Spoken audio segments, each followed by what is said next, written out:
நீர் சேமிப்பு உறுதிமொழி.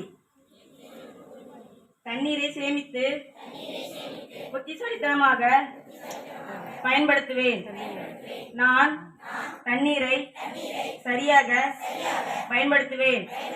ஒவ்வொரு சொட்டு நீரையும் சேமித்து வைப்பேன். ஜல் சக்தி அபியான் கேட்ச் தி ரெயின் ஊக்குவிப்பதில் நான் முழு ஆதரவை வழங்குவேன். தண்ணீரை விலைமதிப்பற்ற சொத்தாக கருதுவேன்.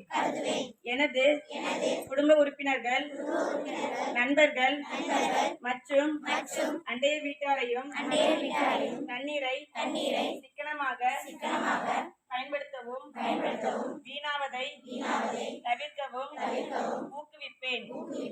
கழிவுகளை செல்வமாக மாற்றும் வழிகளை கண்டறிய முயற்சிப்பேன். இந்த கிரகம் நம்முடையது. அதை நாம் காப்பாற்றி நமது எதிர்காலத்தை பாதுகாக்க முடியும். ஒன்றிணைந்து நீர் இயக்கத்தை மக்கள் இயக்கமாக மாற்றுவோம்.